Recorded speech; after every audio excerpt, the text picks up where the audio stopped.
जैसा कि हम सब लोग जानते हैं कि सरकार ने 8 पे कमीशन का गठन कर दिया है और उसके साथ साथ ही उसकी टर्म्स एंड कंडीशंस भी बता दी हैं। पे कमीशन के चेयरपर्सन होंगे जस्टिस रंजना देसाई और बाकी के 2 मेंबर हैं प्रोफेसर पुलक घोष और श्री पंकज जैन जी, जो कि पेट्रोलियम मिनिस्ट्री में सेक्रेटरी हैं।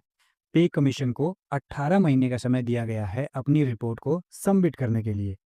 तो पे कमीशन लगभग 30 अप्रैल 2027 के आसपास अपनी रिपोर्ट जमा कर देगी और उसके बाद 3-4 महीने में उसको लागू कर दिया जाएगा। तो उसके बाद नई सैलरी अगस्त 2027 के आसपास तक आ सकती है। लेकिन जो प्रेस रिलीज हुई है उसमें कुछ इंटरेस्टिंग बातें भी हैं, जिसमें से एक ये है कि अगर पे कमीशन कोई विशेष रिकमेंडेशन फाइनल करती है तो कंप्लीट रिपोर्ट की वेट करे बिना उसे पहले ही सबमिट कर सकती है। जैसे अगर किसी स्टेट में कोई इलेक्शन आने वाला है तो सबमिट रिपोर्ट पहले कर देंगे और उससे जो बेनिफिट्स होंगे वो 2026 से ही शुरू हो जाएंगे।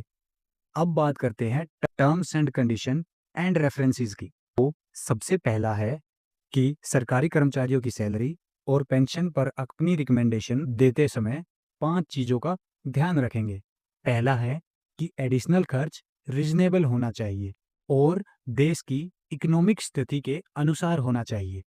नंबर 2, नई सैलरी और पेंशन के बाद जो आम जनता है उनके वेलफेयर के लिए पैसा अवेलेबल रहना चाहिए। Number 3, unfunded cost of contributory pension schemes. इसमें सरकार कह रही है कि कमीशन को ये ध्यान रखना है कि इन स्कीम्स की जो कॉस्ट है उसके लिए हमारे पास कोई अलग से फंड नहीं है, तो उसका ध्यान रखते हुए ही कमीशन अपनी रिपोर्ट सबमिट करेगी।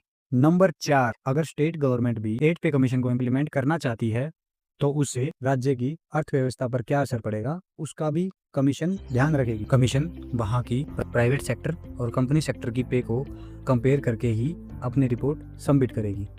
ऐसी और जानकारी के लिए चैनल को सब्सक्राइब करें और वीडियो को लाइक करें।